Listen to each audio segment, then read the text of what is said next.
Welcome to the Real Estate Investor Summit podcast, coming to you straight from the smallest big town in Texas with your host, mentor, and owner financing master, Mitch, aka Be the Bank Steven. The possibilities of life without a JOB start here. So grab your pen and paper and listen up. Y'all just might figure out how to fail forward to financial freedom. This is Mitch, and welcome to the Real Estate Investor Summit podcast. I'm going to be your host and guest today. I'm going to do a solo cast on multiple streams of income. I'm going to give you my opinion on it, for better or for worse, right after a few words from our sponsors.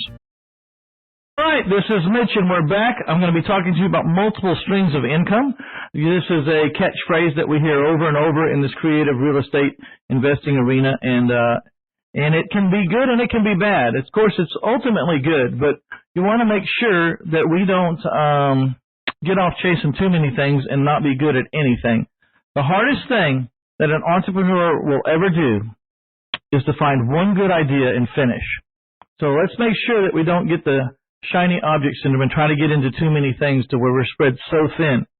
I constantly have underestimated how much it takes to get a business off the ground. No matter how good the idea, no matter how simple it seems on its face, to start a business and to drive it into a position where it's making a profit every single month, hands down, and it's running smooth, it's an endeavor, and I don't care what business it is. I don't care what business it is. So be very careful that you don't try to start building too many things at one time. I think rather what you do is you build something, you get it under control, it's running smoothly without you, and then you can transition out of that business with, while you're keeping you're looking at it through the corner of your eye, but you can keep an eye on it, but it doesn't take all your time, and then you can start something else. Now, what are you going to start?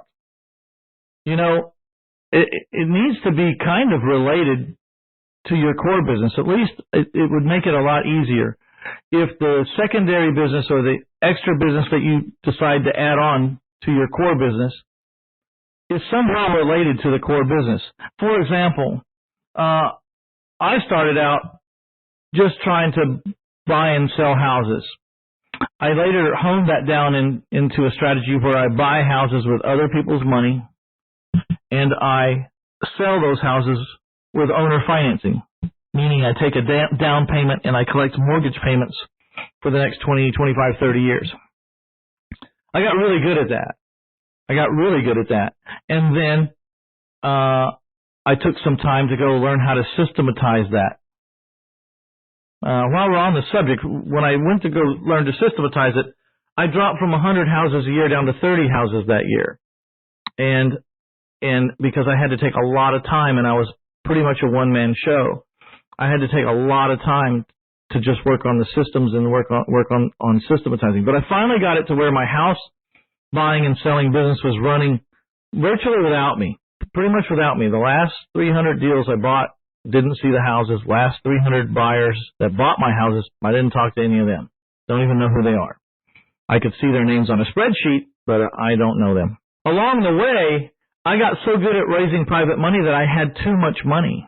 And what would happen is people would call me and tell me that I have some money for you, Mitch, and then I wouldn't be able to get to it for 1 or 2 or 3 or 4 months, because I was busy spending the money that was ahead of them. And then when I'd finally call them, they had lost the money. It wasn't that they went and reinvested it someplace else and I just couldn't get to it. They had lost it. And in fact, they had went and reinvested it or loaned it to someone else, and it wasn't coming back. And so I decided after that happened a few times that I had to be able to get people's money out faster. And if I couldn't find the houses for myself, then I would go ahead and loan the money to my competitors who had found deals before I got to them, and they needed money. So that's what I did. I started a hard money business with Raymond Braun. I've interviewed him on this episode. It's about, passive income. It was talking to potential private lenders. But I started in 2005 a hard money loan business, so that when someone said, "Hey, I've got $200,000 or $300,000 to get out," we were getting it out on the streets right then. We'd put out the word on the streets that we had some money to loan, and all the local investors would chime in, and we'd get the money out right away. And then when we ever needed the money, it was there for us to go back and get. Our loans were 6-month loans. With a renewal fee every 6 months, and we could choose to renew or not renew, and if we needed money, we just wouldn't renew, and we'd, get our money back and be able to use it for ourselves. This is a great program, and so since 2005, Raymond and I have had a hard money loan business called loans2go.net, loans2go.net, and that's the website, and that's where people go to borrow money, and it's been a great business for us, but it was right in line with the business that I had. See, I was loaning money to investors on little houses. And I wasn't going to loan any more than I wish I had bought the house for. I wasn't going to loan any more than, what I felt like a wholesale price would be. And so in case I got the house back, it was as if I just went out and bought a house under normal conditions. I knew it, I had enough margin in it. I knew exactly what to do with it. And I didn't loan money on houses unless I wanted to own them for the amount of money that I was loaning. And this is, so in general, I don't loan over 65% of the value of a property. And that's if that property is really, really, really nice. I average 58% loan to value. So on a $100,000 house, I average loaning $58,000. If I get that house back, there's plenty of margin for me to make money, and it's right in my core business. All I do is take that house out of the loan company and move it into my house flipping company, and do what I do. And it fit perfectly like a hand in a glove. Then I got that mastered, and I didn't have to be around that business anymore. Actually, I didn't do it. My partner, Raymond Braun, who's a full-fledged CPA and graduate from the University of Texas, and just an all-around gigantic brain, smart, knowledgeable, responsible, integral person, figured out how to run the office without us. And so now I got 2 businesses, and I don't have to be there. I promise you, I don't set foot in my offices more than once a week, and maybe in the loan office I don't show up but once every 2 weeks. And that's just to see if they need me to sign some papers or how's it going, or just to say hi. If they need something, they generally just call me on the phone. Both offices. That's how it works. I can be in any state in the United States. They just need to be able to call me and ask me some questions.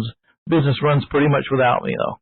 And then I got bored again. I didn't have anything to do, so I started the educational business, 1000houses.com, and this podcast, reinvestorsummit.com, in an effort to, get my name out there and honestly try to help some people. It's not as much about the money as it was when I first started my career. After you make a certain amount of money, it's not all about the money anymore. And I went to do this educational thing for several different reasons. But one of the main ones was to occupy my time and to help some other people get where they were going, and so that I could experience that emotional reward of giving back or helping people get where they were going. And I didn't count on it, but not only did I get that emotional reward, but I gained a lot of friends that I never would have met before, and they're all over the country, and it's really nice and it's fun, and almost everybody that I team up with becomes my friend, and we're friends for a long time. So that was a really that's how the educational business started. Now the educational business takes me because it's centered around me and my personality. So that business takes a lot of my time. It's a real trick to try to figure out how to get the educational business to run without me. And believe me, I'm thinking about it. After 5 years of doing phone calls every Tuesday and having students call me, all day long, most of the days. I say all day long. I don't take that many students, so it's not overwhelming, but it's constant. And so I have that business going on. During the process of my house flipping business also, or this whole process, during this whole time, from the very time I started real estate investing, I bought a little 13-unit boat storage in front of a state park on a lake. where I live called Canyon Lake.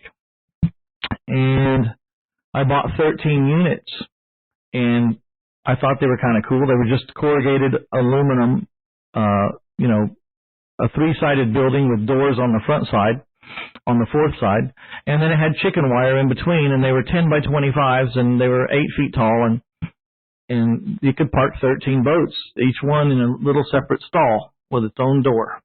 And I bought that, and I rented them out immediately for, $25, $35 a month. And that business caught my attention. I thought, well, wow, that's pretty cool.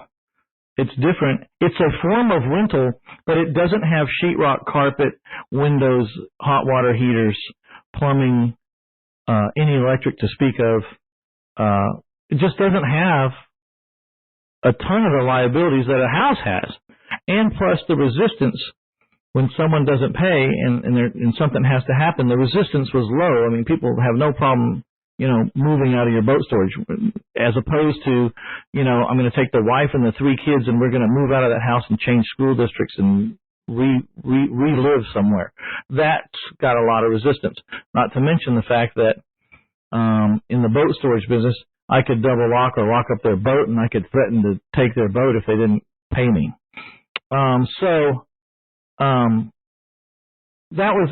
started watching that business, and over the last 27 years, I accumulated, over 1,100 doors in the storage business. I took the boat storage business and expanded it to the boat and mini storage business, and I have 14 locations around the lake where I live. I'm canyonlakestorage.com, and so that became another stream of income. So I had the house flipping business and then the hard money loan business. All the while I was building this little fledgling boat and mini storage business that I started out with 13 units. And I'm always building that in the background, keeping my eye out for neat buys. I ended up buying 11 locations around the lake and then 2 locations around the coast, Corpus Christi and Rockport. So let's see, I've got 4 streams of income, but they're all centered around one set of expertise. I have the flipping house business or the buy and sell house business. I have the hard money business, which is just taking the money, the private money that I raised, and making sure that I got it loaned out with some really great real estate as collateral, little houses.